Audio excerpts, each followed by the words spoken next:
రాథోడ్ అని ఒక పెద్ద వ్యాపారవేత్త ఉన్నారు. ఆయన తమ్ముడితను. కూర్చోండి. కూర్చోండి.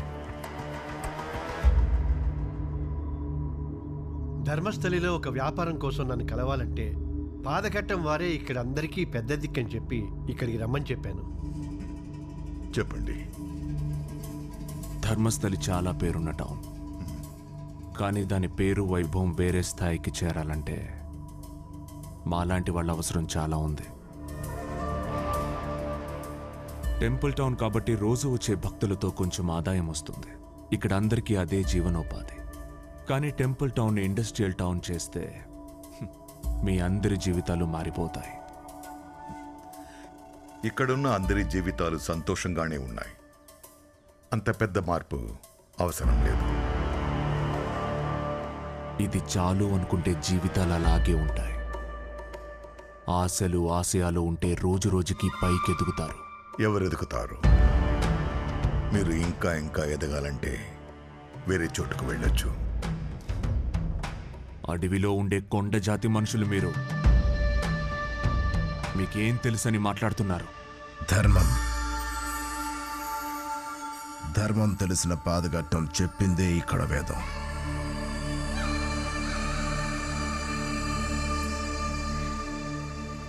కుర్రోడివి, కోరికలుంటాయి. అడవిలో ఉండే ఈ పాదఘట్టం వాళ్ళు చెప్పింది వింటే ఎలా? దివ్య వనమొక వైపు, తీర్థ జలమొక వైపు, నడుమ పాదఘట్టం. అణు అణువు ఈ మన్ను, అమ్మ దయగల దన్ను, కాచునట నిన్ను నన్ను కట్టె తుద వరకు. అమ్మవారి ఆశీస్సులున్న పాదఘట్టం వారిని నమ్ముకుంటే మనం పదిలం. మీకు అర్థమైతే ఇక బయలుదేరచ్చు.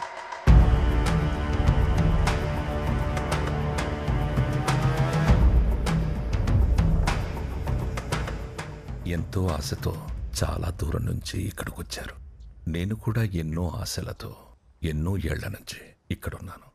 ధర్మం అని మడికట్టుకుని కూర్చునే మా ఊళ్ళో తులసి వనంలో గంజాయి మొక్కలాంటోడిని నేను. మీకు నేను, నాకు మీరు తోడుగా ఉంటే తులసి మొక్కలన్నీ పీకేయచ్చు. ఏం కావాలి నీకు? ధర్మస్థలి, శక్తివంతమైన అమ్మోరున్న ధర్మస్థలికి నేనయ్యూర్ని కావాలా? ఈ ప్రాంతమంతా నా కన్ను సైగల్లో ఉండాలా?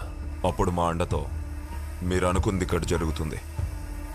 మీరనుకున్న పనికి ఒక పునాది వేసి చూడండి.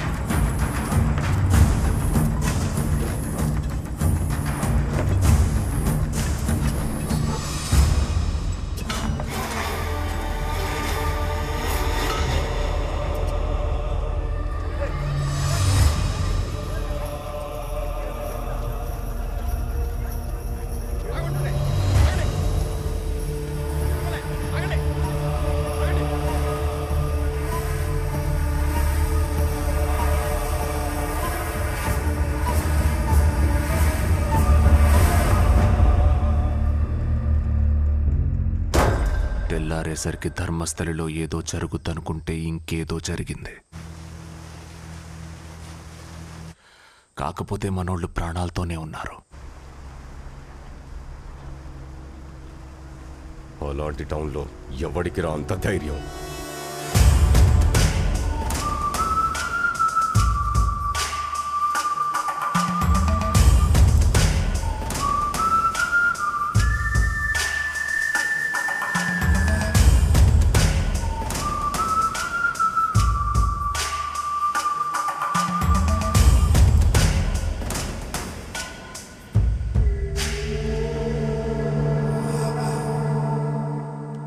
ఆలయ ప్రాంగణంలో మీకు అన్నీ అర్థమయ్యేలా చెప్పామనుకున్నాం. కొందరికి వెంటనే వంట పట్టదని మాకు తెలుసు. మీకు అర్థమయ్యే వరకు చెప్పటం మా ధర్మం.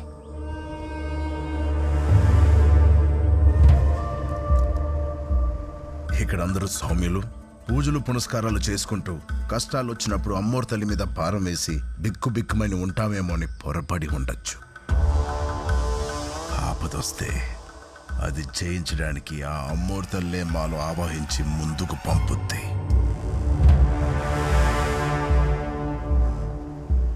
మాలో ఉన్న అమ్మవారికి ఎదురు రావటం ప్రమాదమని మీ మనుషులకి మీకు అర్థమైందని ఆశిస్తూ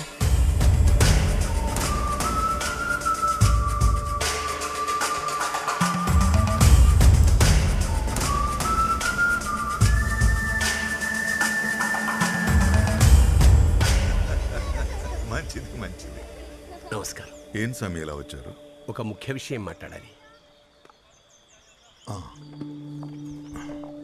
అమ్మవారి ప్రసాదం. మా నీలాంబరి సిద్ధ ఒకరంటే ఒకరు ఇష్టపడుతున్నారు. నాకు ఈ మధ్యనే తెలిసింది. పాదఘట్టంలో పుట్టకపోయినా అతన్ని మీరే పెంచి పెద్ద దిక్కయ్యారు. వాళ్ళ పెళ్లి విషయం మీతో మాట్లాడదామని.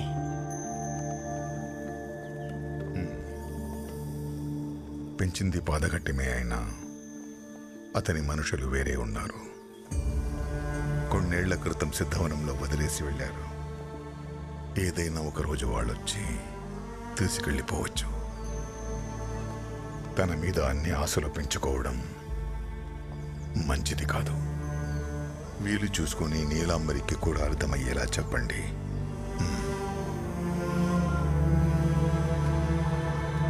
గుడున్న ఊరవడం వల్ల ఈ ఊళ్ళో ప్రతోడు మడికట్టుకొని కూర్చున్నాడు. ఇక్కడి మనుషులు మామూలు మనుషులుగా మారాలి. టెంపుల్ కూలిపోతే మామూలు టౌన్ మాత్రమే మిగులుద్ది. గుడి కూల్చేయడమా? పాతకాలం గుడి. వర్షాలు కూడా బాగా పడుతున్నాయి. వర్షాలకి పాత గుడులు బడులు కూలిపోతాయి కదా.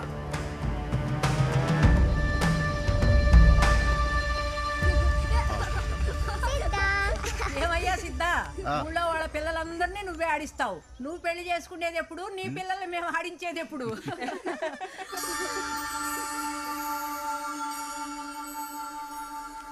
అలాగే. అదన్నా నేను పూజారికి రమ్మాయి. అదే సిద్ధ, పట్టణం నుంచి వచ్చిన వాళ్ళు గుడిని కూల్చేయడానికి వెళ్తున్నారు. వాళ్ళకు అడ్డుపడినందుకు నన్ను ఇలా చేశారు. అదనా అదనా అదనా అదనా అదనా ఏమైంది? గడ్డమ్మ, గడ్డమ్మ. వేదా అదనను చూసుకో.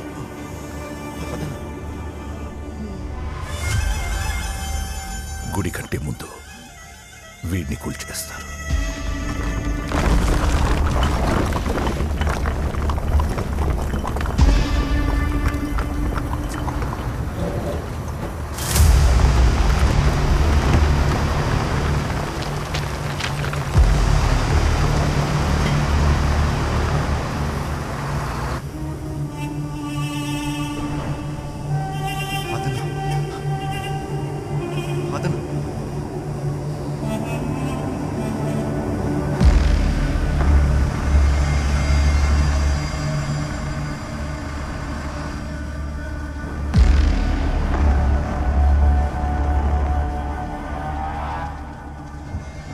తెల్లవారితే ఈ ఊళ్ళో మొక్కడానికి మనం తప్ప ఈ గుడి ఉండకూడదు. ఆపడానికి ఆ సిద్ధగాని వస్తే ఈ గుడితో పాటు వాడు నేలమట్టం అవ్వాలి.